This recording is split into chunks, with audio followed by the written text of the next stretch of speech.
Hi guys, स्वागत करती हूँ आपका। एक गांव में सुस्त और कामचोर आदमी रहता था। काम धाम तो कुछ करता ना था, हाँ बातें बनाने में माहिर था। इसलिए लोग उसे शेख चिल्ली कहकर पुकारते थे। शेख चिल्ली के घर की हालत इतनी ख़राब थी कि महीने में 20 दिन चूल्हा नहीं जल पाता था। शेख चिल्ली की बेवकूफ़ी और सुस्ती की सज़ा उसकी बीवी को भी भुगतनी पड़ती थी और भूखे रहना पड़ता था। एक दिन शेख चिल्ली की बीवी को बड़ा गुस्सा आया। वह बहुत बिगड़ी और कहने लगी, अब मैं तुम्हारी कोई बात नहीं सुनना चाहती, चाहे जो कुछ करो, लेकिन मुझे तो पैसा चाहिए। जब तक तुम कोई कमाई कर नहीं लाओगे, मैं घर में नहीं घुसने दूंगी। यह कहकर बीवी ने शेख चिल्ली को नौकरी की खोज में जाने को मजबूर कर दिया। साथ में रास्ते के लिए 4 रूखी सूखी रोटियां भी बांध दी। साग सालन कोई था नहीं, क्या देती। इस प्रकार शेख चिल्ली को ना चाहते हुए भी नौकरी की खोज में निकलना पड़ा। शेख चिल्ली सबसे पहले अपने गांव के साहूकार के यहाँ गया। सोचा कि शायद साहूकार कोई छोटी मोटी नौकरी दे दे, लेकिन निराश होना पड़ा। साहूकार के नौकरों ने उसे डांट डपट कर भगा दिया। अब शेख चिल्ली के सामने कोई रास्ता नहीं था। फिर भी एक गांव से दूसरे गांव दिन भर भटकते रहे। घर लौट नहीं सकते थे, क्योंकि बीवी ने सख्त हिदायत दे रखी थी कि जब तक नौकरी न मिले घर में पैर न रखना। दिन भर चलते चलते जब शेख चिल्ली थक कर चूर हो गया तो सोचा कि कुछ देर सुस्ता लिया जाए। भूख भी जोरों की लगी थी, इसलिए खाना खाने की बात भी उसके मन में थी। तभी कुछ दूरी पर उसे एक कुआं दिखाई दिया। शेख चिल्ली को हिम्मत बंधी और उसी ओर बढ़ चले। कुएं के चबूतरे पर बैठकर शेख चिल्ली ने बीवी की दी हुई रोटियों की पोटली खोली। उसमें 4 रूखी सूखी रोटियां थीं। भूख तो इतनी जोर की लगी थी कि उन चारों से भी पूरी तरह से ना बुझ पाती। लेकिन समस्या यह भी थी कि अगर चारों रोटियां आज ही खा डाली तो कल परसों या उससे अगले दिन क्या करूँगा, क्योंकि नौकरी खोजे बिना घर घुसना नामुमकिन था। इसी सोच विचार में शेख चिल्ली बार बार रोटियां गिनते और बार बार रख देते। समझ में नहीं आता था कि क्या किया जाए।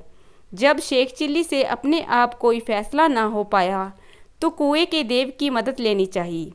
वह हाथ जोड़कर खड़े हो गए और बोले, हे बाबा, अब तुम ही हमें रास्ता दिखाओ। दिन भर कुछ भी नहीं खाया है। भूख तो इतनी लगी है कि चारों को खा जाने के बाद भी शायद ही मिट पाए। लेकिन अगर चारों खा लेता हूँ तो आगे क्या करूँगा। मुझे अभी कई दिनों यहीं आसपास भटकना है। इसलिए हे कुआं बाबा, अब तुम ही बताओ मैं क्या करूँ। 1 खाऊँ, 2 खाऊँ, 3 खाऊँ, चारों खा जाऊँ। लेकिन कुएं की ओर से कोई जवाब नहीं मिला। वह बोल तो सकता नहीं था, इसलिए कैसे जवाब देता। उस कुएं के अंदर 4 परियां रहती थीं। उन्होंने जब शेख चिल्ली की बात सुनी तो सोचा कि कोई दानव आया है जो उन्हीं चारों को खाने की बात सोच रहा है। इसलिए तय किया कि चारों को कुएं से बाहर निकलकर उस दानव से विनती करनी चाहिए ताकि वह उन्हें ना खाए। यह सोचकर चारों परियां कुएं से बाहर निकल आईं। हाथ जोड़कर वे शेख चिल्ली से बोली, हे दानवराज, आप तो बड़े बलशाली हैं। आप व्यर्थ ही हम चारों को खाने की बात सोच रहे हैं। अगर आप हमें छोड़ दें तो हम कुछ ऐसी चीज़ें आपको दे सकती हैं जो आपके बड़े काम आएंगी। परियों को देखकर वह उनकी बातें सुनकर शेख चिल्ली हक्के बक्के रह गए। समझ में न आया कि क्या जवाब दे। लेकिन परियों ने इस चुप्पी का मतलब यह निकाला कि उनकी बात मान ली गई है। इसलिए उन्होंने एक कठपुतला व एक कटोरा शेख चिल्ली को देते हुए कहा, हे दानवराज, आपने हमारी बात मान ली, इसलिए हम सब आपका बहुत बहुत उपकार मानती हैं। साथ ही अपनी यह 2 तुच्छ भेंटें आपको दे रही हैं। यह कठपुतला हर समय आपकी नौकरी बजाएगा, आप जो कुछ कहेंगे करेगा।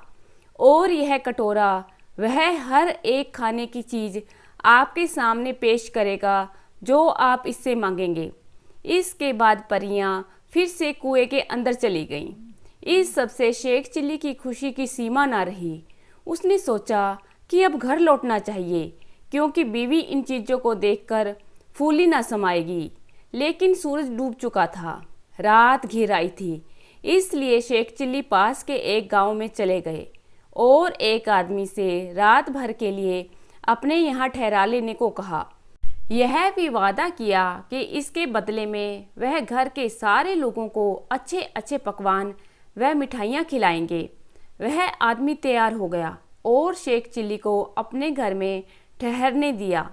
शेख चिल्ली ने भी अपने कटोरे को निकाला और उसने अपने करतब दिखाने को कहा। बात की बात में खाने की अच्छी अच्छी चीज़ों के ढेर लग गए। जब सारे लोग खा पी चुके तो उस आदमी की घरवाली जूठे बर्तनों को लेकर नाली की ओर चली। यह देखकर शेख चिल्ली ने उसे रोक दिया और कहा कि मेरा कठपुतला बर्तन साफ कर देगा। शेख चिल्ली के कहने भर की देर थी कि कठपुतले ने सारे के सारे बर्तन पल भर में निपटा डाले। शेख चिल्ली के कठपुतले और कटोरे के यह अजीबोगरीब करतब देखकर गांव के उस आदमी और उसकी बीवी के मन में लालच आ गया। शेख चिल्ली जब सो गए तो वह दोनों चुपके से उठे और शेख चिल्ली के कटोरे व कठपुतले को चुराकर उसकी जगह पर नकली कठपुतला और नकली कटोरा रख दिया। शेख चिल्ली को यह बात पता न चली।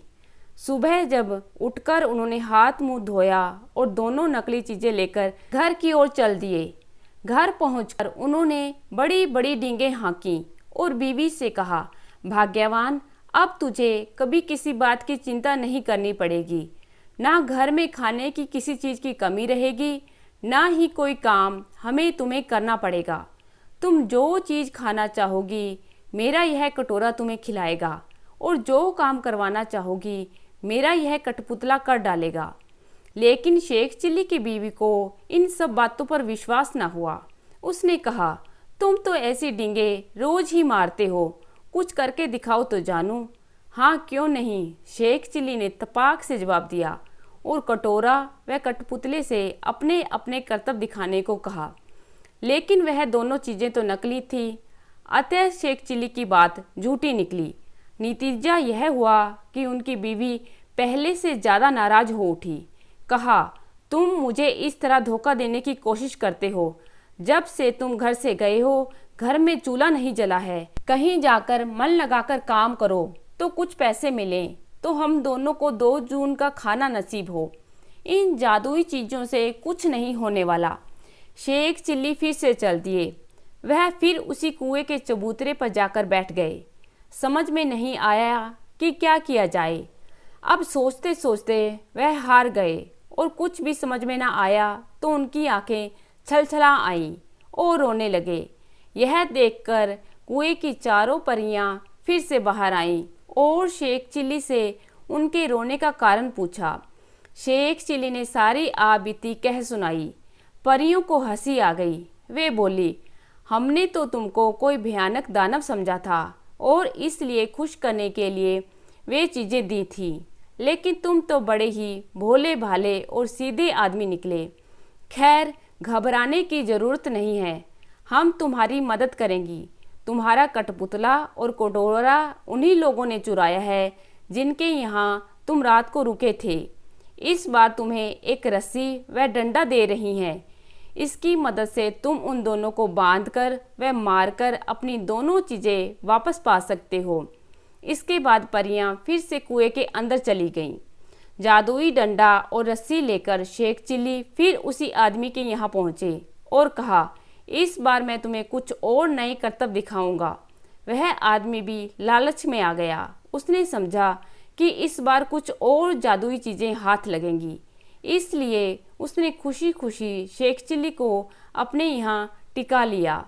लेकिन इस बार उल्टा ही हुआ। शेख चिल्ली ने जैसे ही हुक्म दिया वैसे ही उस घर वाले व उसकी बीवी को जादुई रस्सी ने कस कर बांध लिया और जादुई डंडा दनादन पिटाई करने लगा। अब तो वे दोनों चीखने चिल्लाने लगे और माफ़ी मांगने लगे। शेख चिल्ली ने कहा, तुम दोनों ने मुझे धोखा दिया है। मैंने तो यह सोचा था कि तुमने मुझे रहने की जगह दी है, इसलिए मैं भी तुम्हारे साथ कोई भलाई कर दूं। लेकिन तुमने मेरे साथ उल्टा बर्ताव किया, मेरे कठपुतले और कटोरे को चुरा लिया। अब जब वे दोनों चीज़ें तुम मुझे वापस कर दोगे तभी मैं अपनी रस्सी व डंडे को रुकने का हुक्म दूंगा। उन दोनों ने झटपट दोनों चुराई हुई चीज़ें शेख चिल्ली को वापस कर दी। यह देखकर शेख चिल्ली ने भी अपनी रस्सी व डंडे को रुकने का हुक्म दे दिया। अब अपनी जादुई चीज़ें लेकर शेख चिल्ली खुशी मन से घर को वापस लौट पड़े। जब बीवी ने देखा कि शेख चिल्ली वापस आ गई हैं तो उसे बड़ा गुस्सा आया। उससे तो कई दिनों से कुछ खाने को नहीं मिला था। वह पहले से ही झुंझलाई हुई थी। दूर से ही देखकर चीखी, कामचोर, तुम फिर से लौट आए। खबरदार घर के अंदर पैर ना रखना, वरना तुम्हारे लिए बेलन रखा है। यह सुनकर शेख चिल्ली दरवाजे पे ही रुक गए। मन ही मन उन्होंने रस्सी व डंडे को हुक्म दिया कि वे उसे काबू में करें। रस्सी और डंडे ने अपना काम शुरू कर दिया। रस्सी ने उसे कसकर बांध लिया और डंडे ने पिटाई शुरू कर दी। यह जादुई करतब देखकर बीवी ने भी अपने सारे हथियार डाल दिए और कभी ऐसा बुरा बर्ताव ना करने का वादा किया। तभी उसे भी रस्सी व डंडे से छुटकारा मिला। अब शेख चिल्ली ने अपने कठपुतले व कटोरे को हुक्म देना शुरू किया। बस फिर क्या था, कठपुतला बर्तन भांडे व जिन जिन चीज़ों की कमी थी झटपट ले आया और कटोरे ने बातों ही बातों में नाना प्रकार के व्यंजन तैयार कर दिए। इस प्रकार शेख चिल्ली और उसकी बीवी खुशी खुशी रहने लगे। आशा करती हूँ कि कहानी पसंद करेंगे दोस्तों। धन्यवाद।